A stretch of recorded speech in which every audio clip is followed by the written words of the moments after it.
Namaste. This is a follow-up podcast from the previous podcast, dealing with various questions and answers from many Aaiyanists and their supporters worldwide.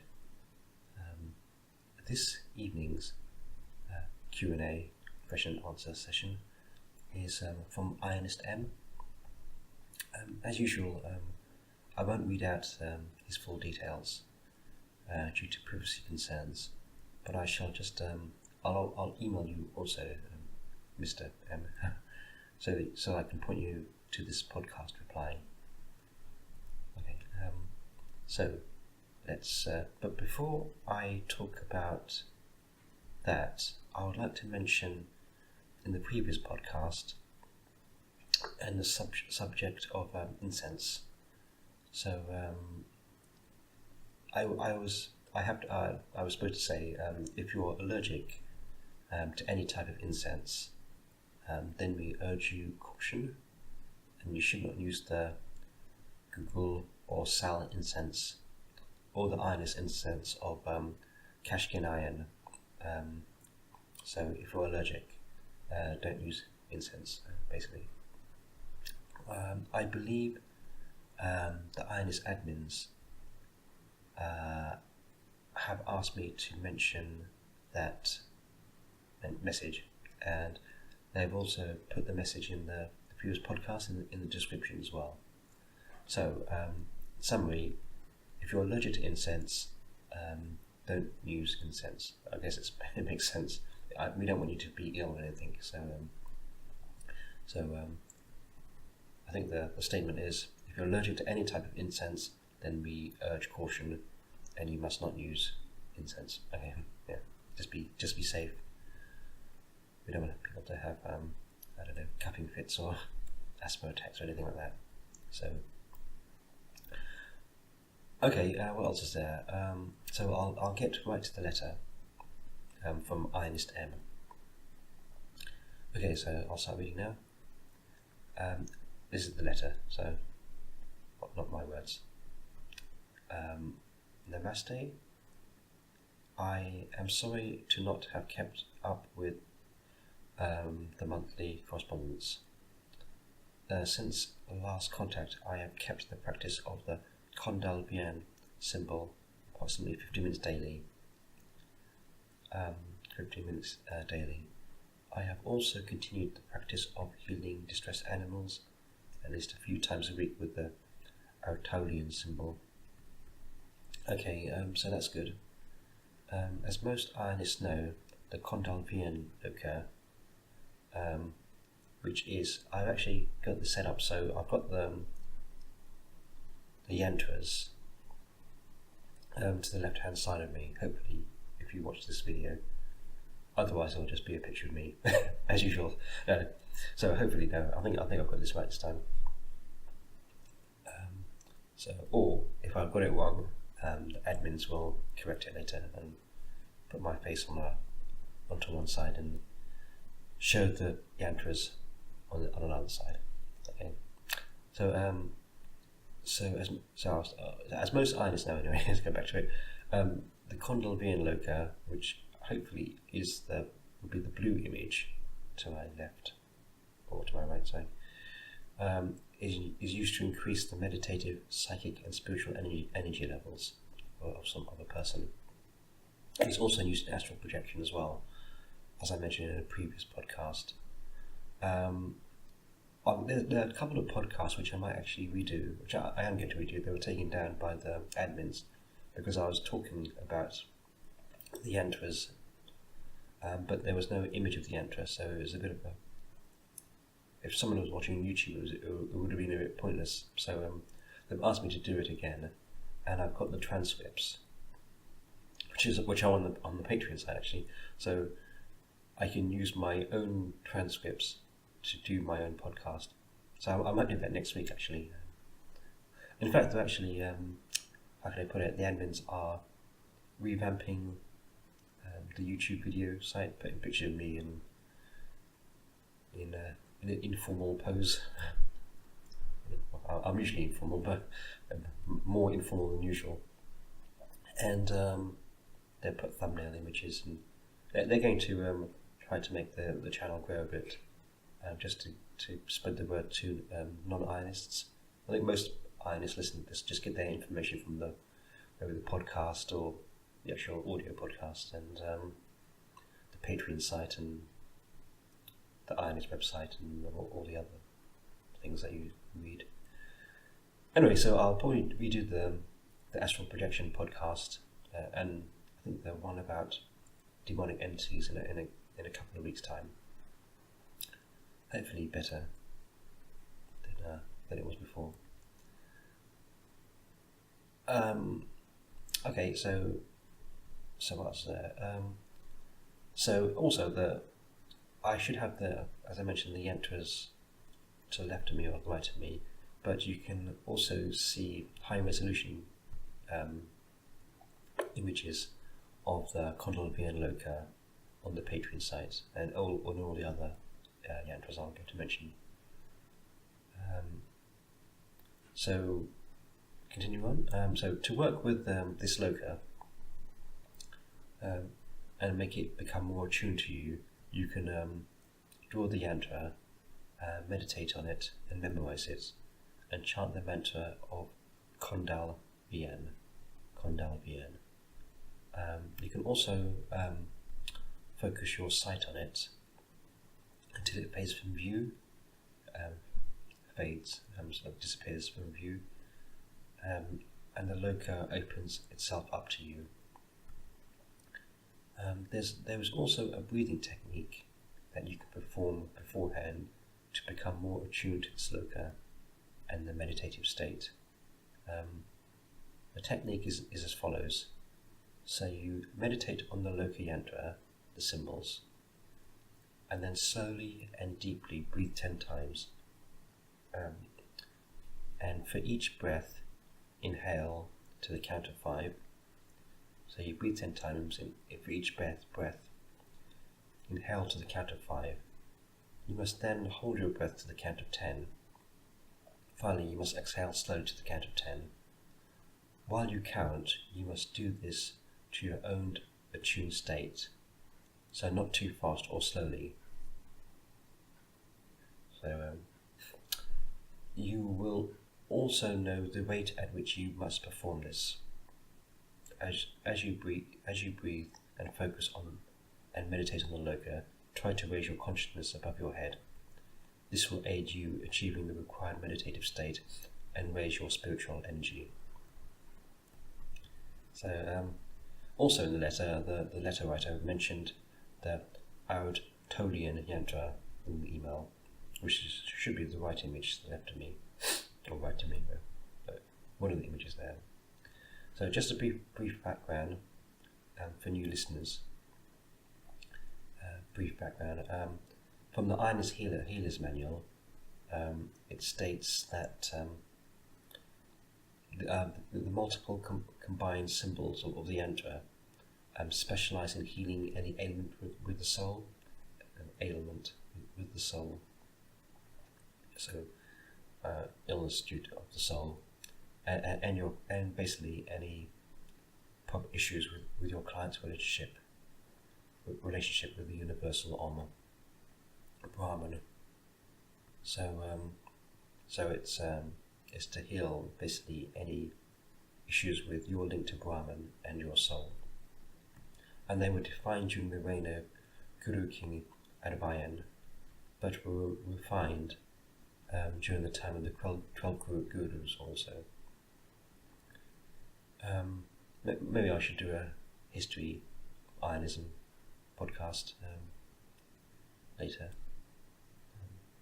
If I have permission to do that, there might be some groups that may not be wanting to. But anyway, these symbols have the power to holistically heal another person. All you have to do is visualize the Uyarttuyan Yantra and link it to the person by visualizing them. If you are in contact with a person, you can perform the healing by tracing the symbols on the back of the person you are trying to heal with your index finger. If you or your client do not wish physical contact, you can also trace just above the body. The Uyarttuyan symbols, the yantra, affects the soul, so it can be placed anywhere, though generally most Aaiyanists trace on the back. So that's that Yantra image.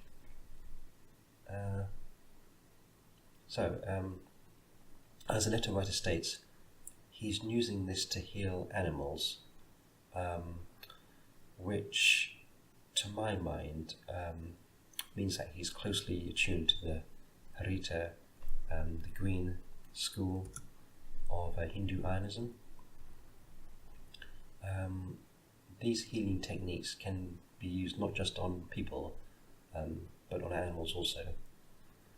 And some Aaiyanists also use these techniques directly on the land or on trees in order to get themselves closer to nature and more attuned to the world and the universal Om or Brahman.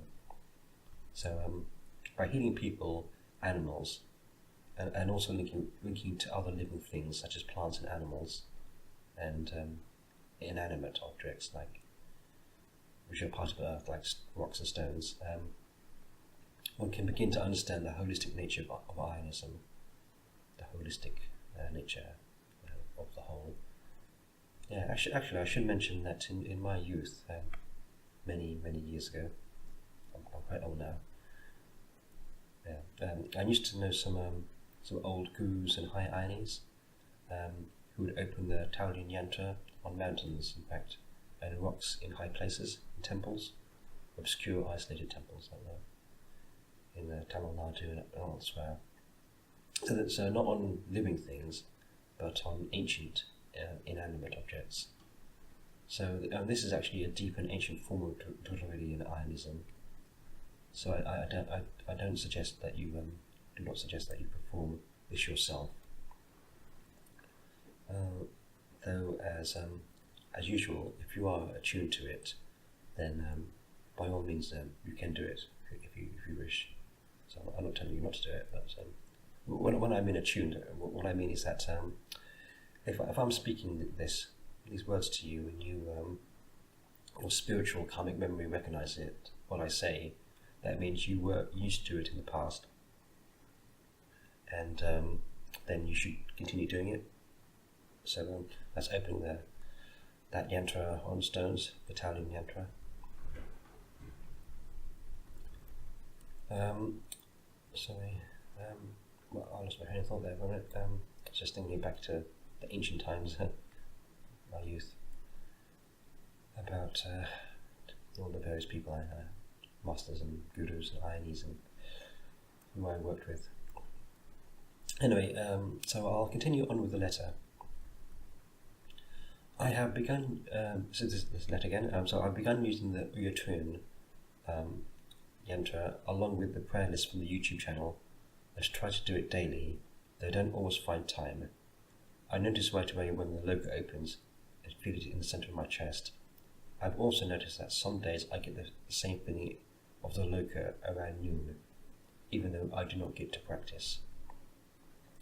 I don't actually have the Uyarttuyan Loka next to me on this video, because I've got a whole video for that one.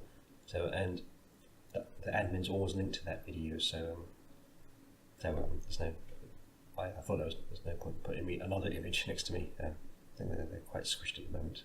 Anyway, so yeah. So anyway, back to the letter. Yeah. So that was good.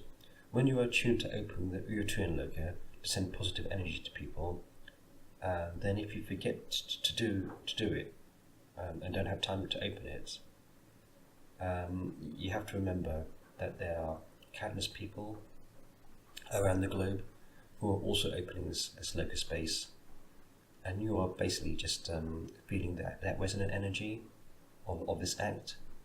And when the sun god Surya is at his highest, where you reside, you'll actually start feeling it more.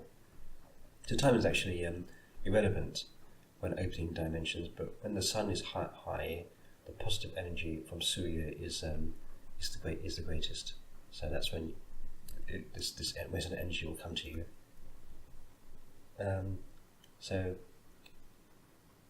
Obviously, this can be at different times, depending on where you are in the world. But if everyone is continuously opening the loka at the same time on different places relative to where they are in the world, then the accumulation of positive resonant energy can be felt. Remember that the energy is resonant, so when the energy and power is at its highest, then you are more likely to feel it, especially if you are attuned to that energy space, as a letter writer seems to be. So what else is there? Continuing on with the letter. I have also started gazing at the Catinulian Yantra at random times during the day. This has led to very intense Aaiyyanist-related dreams at least once a week. So by staying at the my last dream was intense, and it is graphic and of a violent nature, which dealt with the Abhichara school. So just to recap that one. Just to recap here, the Catinulian, which are the Born and Remembrance Yantra, which should be the yellow image next to me. You can create a spiritual diary for you to inscribe in this lifetime, as well as aid you in remembering your past lives. So basically, the Catinulian Yantra can aid you in remembering your previous incarnations, and also help you in your later incarnations to remember this life. So I'll actually read another snippet from Sivan Odayan's blog, which I've been following, though he hasn't posted anything for ages. I'm not quite sure what's going on, but it's quite useful information. I think I put up links to his blog in the previous podcast. Anyway, I'll read his snippet of wisdom. The Catinulian symbols of the Yantra was given to us by Murugan. Where we are. The Catinulian Yantra were given to us by Murugan to the first Dravidian Hindu Aaiyanists as a gift to remember their link with Brahman, Shiva, Murugan, and themselves. It basically opens up a positive Loka, a positive dimension that exists beyond time and can link all timelines in one point that is focused on the inscription that you have created. Remember, with this tool, you will be able to open up barriers of time and memory, and will be able to feel the memories you had for many generations. Okay, so that's that. That's basically what Catinulian Yantra is all about. You can use it to remember your previous incarnations, and also put memories in, so your next incarnations will and your subsequent ones will remember those as well. Continuing on from the letter from Aaiyyanist M. Okay, I actually won't read the rest of the letter of this part out in detail, because when you open the Catinulian Loka by his Yantra, you will begin to experience your previous lives in sometimes very intense ways. Very intense and deeply felt ways. So some powerful memories will begin to become streaming back to you, which is actually quite personal, and also if I read out your memories, other Aaiyanists who are part of that will also have flashbacks. So I'll speak about that in a few minutes actually, but I'll continue with the letter. So from the letter, in the dream you broke with the Abhichara school in a very direct and intense way. You left them and refused to rejoin in the subsequent lifetime. Also, in the dream, you experienced snippets or glimpses of previous timelines and different incarnations, which sometimes link into one dream that basically exhibits a fragment of yourself or who you were. So, once you open the Catinulian Loka more and more, these snippets will begin to adhere to the correct timeline. So basically, in other words, your ancient memories will untangle. I can't say that word. Untangle. Untangling my own words. No. So in other words, your ancient memories will untangle back, untangle back in order, and things will become much clearer. So just keep opening the Yantras Loka, and then the initial shock of having very intense memories coming back will pass. So actually, I believe from the person who wrote this letter, Aaiyyanist that he has a link between the martial school of Sanika, or also pronounced Sainika, and the tantric schools of the Abhichara in his previous lives. Also, the Harita and Ardha schools are interchangeable, the sort of green form of Aaiyyanism, though there are some distinctions between members which can only be gleaned when you are a member, part of them. So I think the Aaiyyanist has links to many schools in his previous incarnations. So continuing on with the letter, if you can offer any guidance on the meaning of these dreams or the direction of my practice should take, I would certainly welcome it. I would certainly welcome it. Yeah. So the most important advice, as I mentioned, is to keep opening their Yantras Loka. Once you become more and more attuned to the yantra and its loka, all things will become much more clearer. So as I mentioned, your memories will come back in order. You will remember things in order, basically. It will, say that word again, untangle itself. Okay. Entangling my own brain at the moment. So anyway, sorry, I should be more serious. Actually,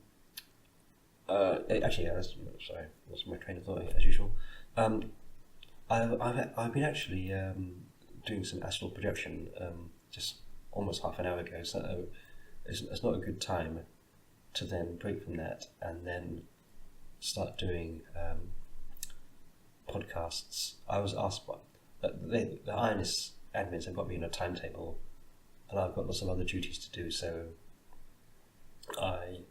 they sort of messaged me and said, "Oh, you haven't sent your podcast transcript in." And I said, "Oh, I'll do that now." So that's why I'm still slightly in between two worlds. So that's why I might be even more scatterbrained than usual. So anyway, I should be more focused, I think, on these things. So anyway, I'll just paraphrase the rest of the email, because if I read it straight out, as I mentioned earlier, it might actually bring back memories, not just for the person who wrote the letter, but for other people who were there during the acts in question.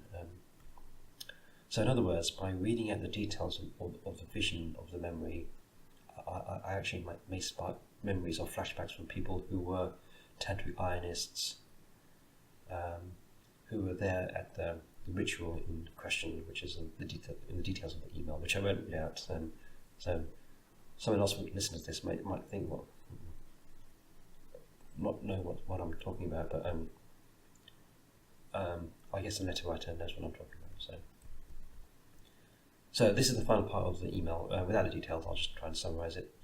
Okay, no, I've skipped the main body of the intense memories of the email, but okay. But I'll read the last part. Since my original email, I realised I have left out some important details. First, I would like to emphasise that these types of dreams are very unusual for me. It is actually this is actually a couple accumulation or combining of two emails. So the Aaiyyanist sent one email, then this is the second email. So this is a few days later, or I'm quite sure.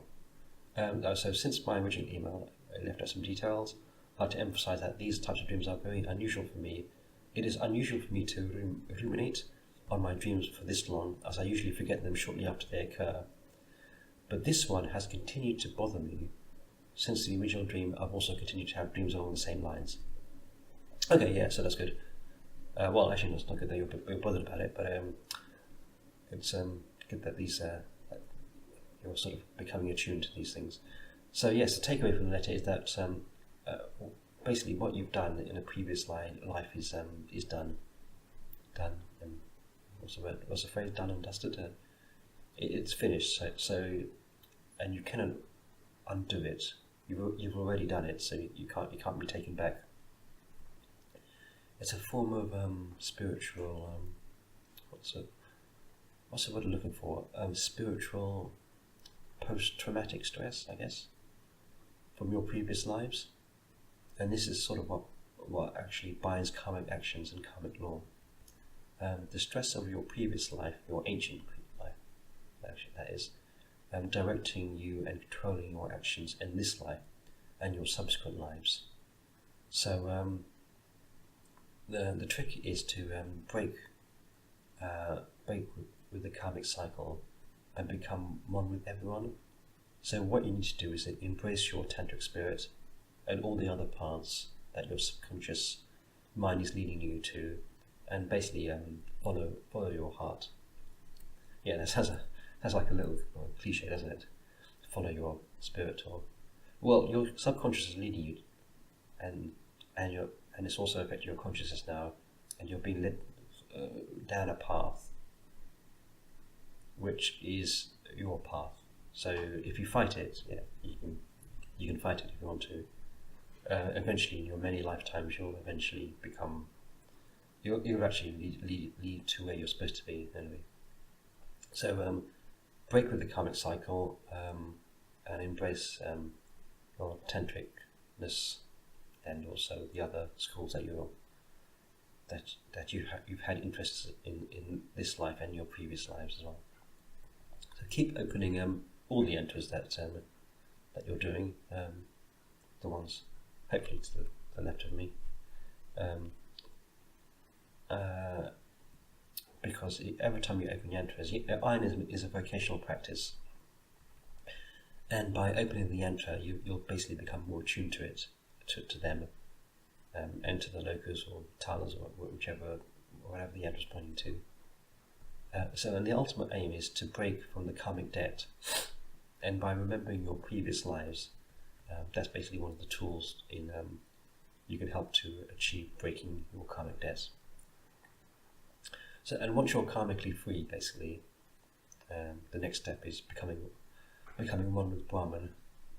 So I'll read that last statement one more time. Actually, I'll end this podcast soon. Actually, I've been waffling along too long, and then I'll return to my my astral journeys.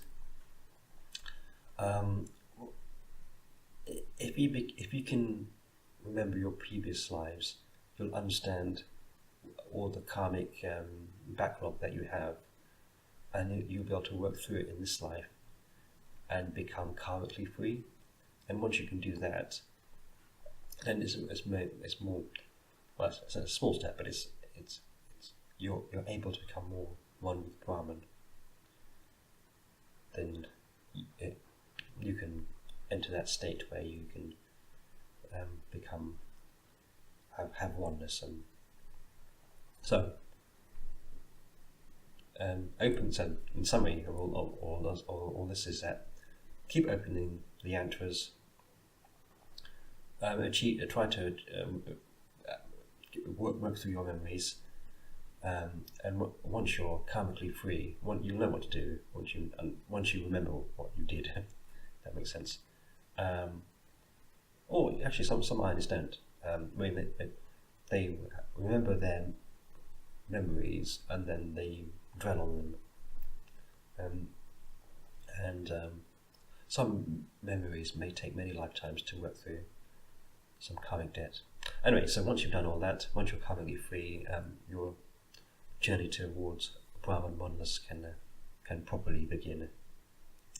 So great. That's the end of this podcast.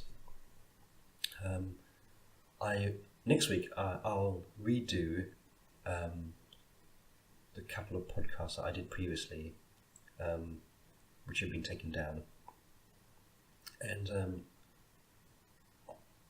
and I'll do some other stuff as well. I'll also be volunteering at the Iron World Foundation. So I don't know which days yet. I haven't been signed. Probably like midnight on Wednesday. I don't know. No. But yeah, we do get lots of emails including the irony, and also we're getting some emails in English from, and we're also dealing with we have more priority for the Patreon people because and also people from the what's it called again, various schools, but we do get lots of chunky emails as well. Which I should have a podcast about reading some of these funny emails out. Like yeah, anyway, oh maybe I shouldn't. They're trying to make this channel a bit more professional. So maybe they should get someone who's a bit more professional than me. Anyway, so on that note, on that bombshell, I'll sign off. But yeah, so I'll speak to you soon next week, and so it might be a bit like deja vu. You'll hear me speaking about something that I've already spoken about, using very similar words because I'll be reading the transcript. But this time I'll have the Yantras or the Tala images, or whatever Tala Yantras next to me. So that's good. Okay, I'll sign off now. I'm talking too much. Okay, speak to you soon. Bye.